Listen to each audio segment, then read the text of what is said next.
Gentlemen, for yielding. Mr. Secretary, of the 140 illegal aliens you've encountered who are on the terrorist watch list, again, this is Mr. Ice's question earlier in the day. What is the status of those 140 individuals? In a tense exchange, Congressman Jim Jordan asked DHS Secretary Alejandro Mayorkas about the status of 140 individuals on the terrorist watch list who were encountered at the border. Mayorkas initially struggled to respond, but eventually claimed that those who pose a threat to public safety or national security are detained pending removal. However, Moskowitz pointed out that the DHS Inspector General, Joseph Kafari, reported that CBP had released a migrant on the terrorist watch list, showing a clear disagreement between Mayorkas' statements and the Inspector General's findings. First of all, let me allow the record to reflect that I'm not smiling, nor have I smiled. Yeah. Mr. Chairman, will you repeat your question, please? The 140 individuals who've been encountered on the border who are on the terrorist watch list, what's the status of those individuals? I believe that question already has been posed, and I mentioned to the chairman that we will provide that data to you. Any of them been released, I guess, is another way of framing that. Mr. Chairman, let me say this. Individuals who pose a threat to public safety or national security are detained pending their removal. Well, that's not what the Inspector General said. He said CBP released a migrant on the terrorist watch list and ICE faced information sharing challenges planning and conducting the arrest. This is from Mr. Kafari, the Inspector General of DHS. You disagree with Mr. Kafari? We respectfully do. You do? Okay. I would yield my time to the gentleman from Louisiana. In a House hearing, Jim Jordan asked Secretary Mayorkas about the number of people who, after being encountered at the border and placed in removal proceedings, were actually deported. When pressed for specifics, Mayorkas confirmed the number is greater than 1,000, but couldn't provide exact figures, frustrating Jim Jordan, who noted that past requests for data have gone unanswered or were met with redacted documents. From Oregon is recognized. Thank you, Mr. Chair. I yield my time to you. I thank the gentleman. Mr. Secretary, is the number greater than 0? Can you tell us that? The number of people who've been encountered on the border, over the 2 million number, encountered on the border, put in removal proceedings, adjudicated, and then removed. Is that number greater than 0?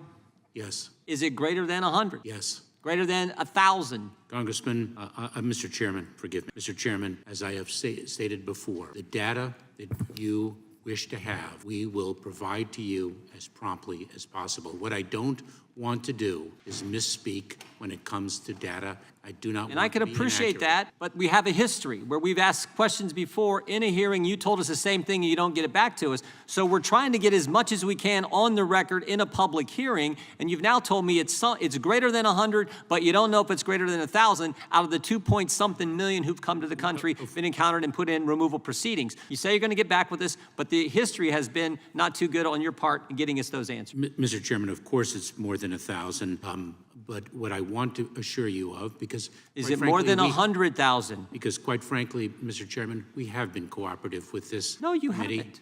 We have provided you with documents. We have provided you with data. I can keep putting up the redacted documents, but you have not. I would yield back to the gentleman. I appreciate the time, so he can yield to. In a House Judiciary Committee hearing, Congressman Burgess Owens yielded his time to Congressman Jim Jordan, who questioned DOJ National Security Division head Matthew Olson.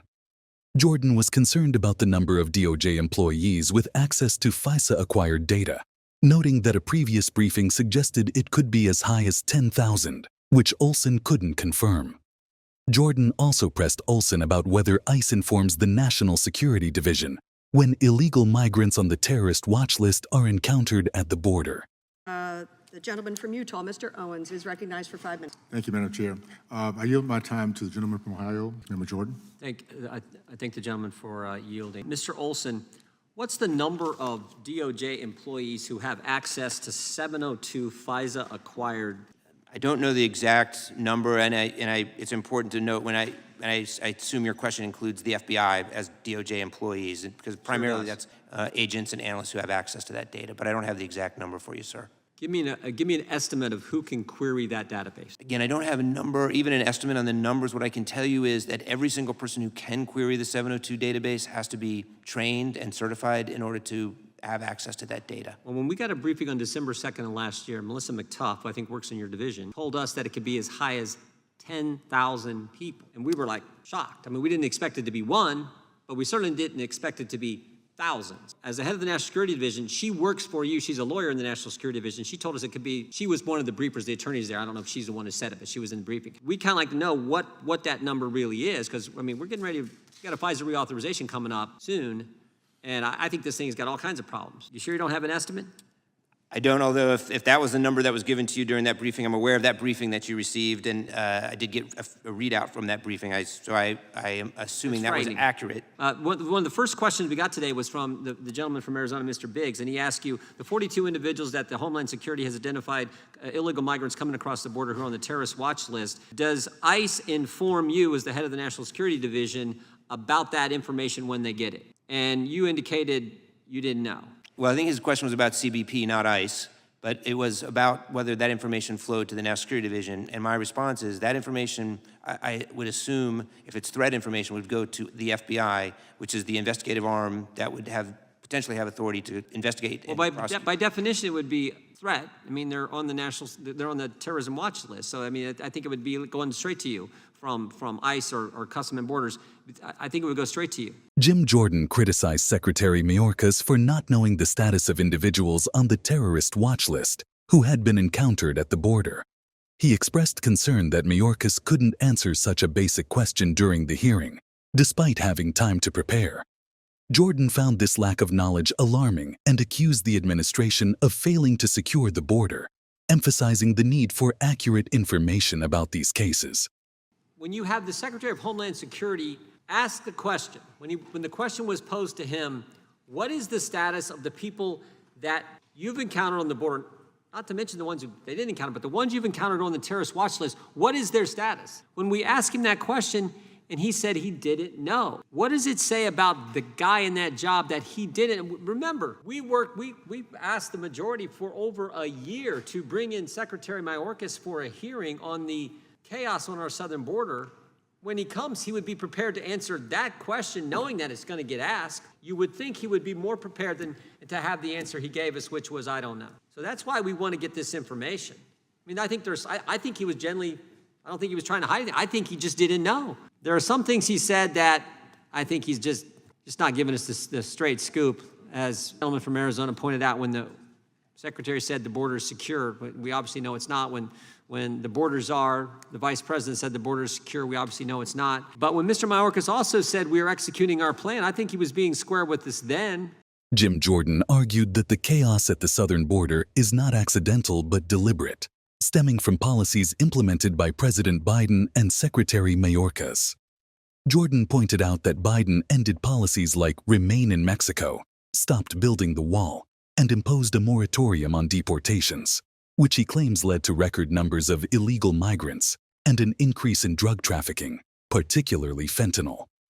He criticized Mayorkas for declaring the border secure, despite the overwhelming evidence of rising illegal crossings. Jordan emphasized that Mayorkas admitted to executing a plan, which Jordan sees as an intentional strategy to overwhelm the U.S. with illegal immigration, causing harm to citizens, border agents, and the country as a whole.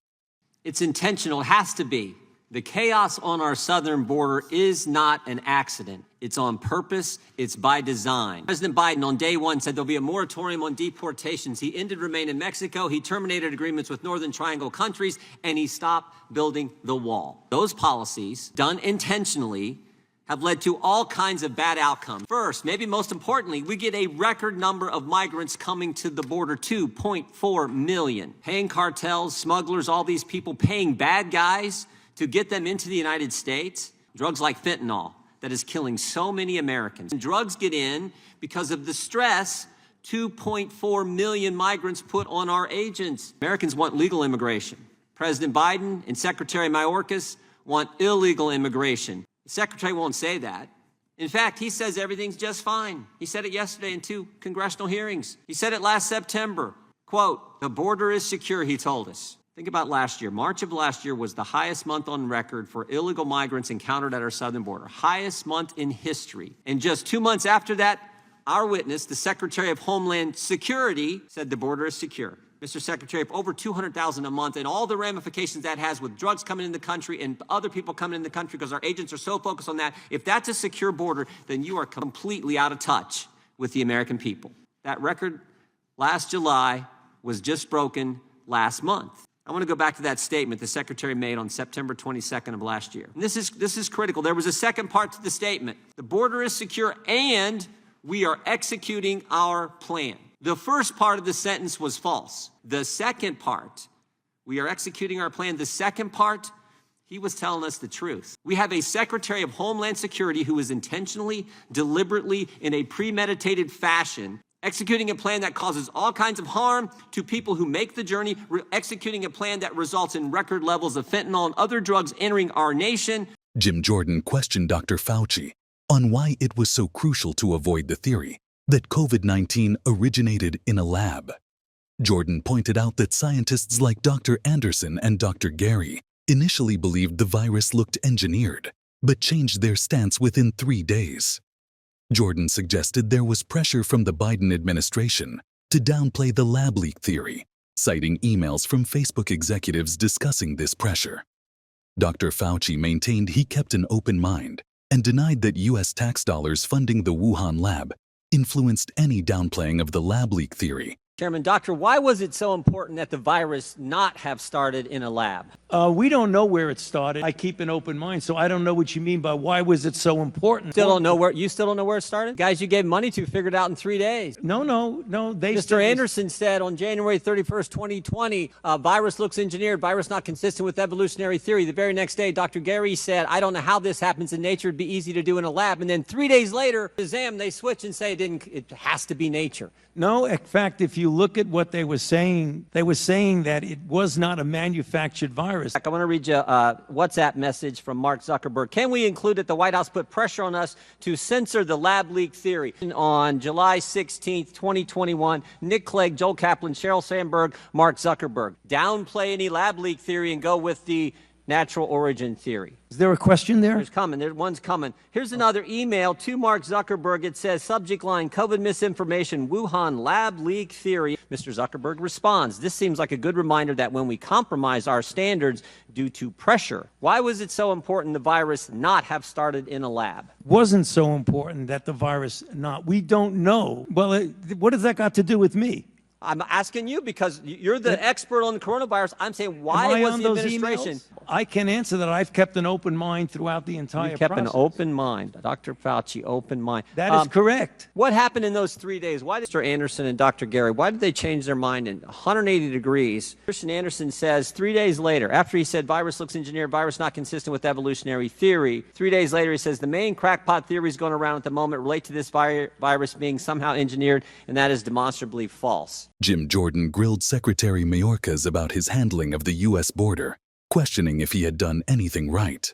Jordan criticized the record-breaking numbers of illegal immigrants and the surge of fentanyl, suggesting that the administration's policies encourage illegal crossings. He also raised concerns about the release of immigrants into the U.S. and whether terrorists on watch lists were still in the country. Mayorkas defended his actions, pointing to efforts like increased fentanyl interdiction. But Jordan remained skeptical, arguing that these policies are unfair to American citizens and legal immigrants. At a House Judiciary Committee hearing on Thursday, Rep. Jim Jordan clashed with Secretary Alejandro Mayorkas. Jordan. Secretary, have you done anything right? When it comes to our border, have you done anything right? Record number last July, agents turning their back on you when you speak, agents on video on horseback patrol doing their job. Are you doing anything right when it comes to the border? Oh, Congressman, so you mentioned I've done a tremendous number of things correct, and of which I am very proud. One element of your question, and that's the element of fentanyl. The effort to smuggle fentanyl into our country actually comes through the ports of entry. And we have increased the interdiction by quite a significant amount. We appreciate that. Technological we appreciate that. And other, I think there are lots of families who have been impacted by this drug who would have a different take on that, but we appreciate what you are doing at the ports of entry, taking into account what's happening outside the ports of entry. Let me just ask you this question, because this gets to the numbers and the records that you have broken month after month after month after month. Do you think that maybe, just maybe, your actions and your policies are encouraging migrants to come to the border? You think that's encouraging people to come to the border? Maybe a number of Not factors. one. I'm asking about those Not- specific factors, your actions, your policies. I do not. I think don't? that individuals. Come on. You went to Berkeley, you went to Loyola, you're no dummy. You understand, the folks I represent, put those kind of policies in place. That encourages, incentivizes people to come. And I haven't even talked about the biggest incentive, Mr. Secretary. The biggest incentive for people to come is they know they're going to get released. You're going to let them go. Come to America illegally. There's no wall to stop you. We won't deport you. You won't have to stay in Mexico while we check you out, and you'll get released to wherever you want to go.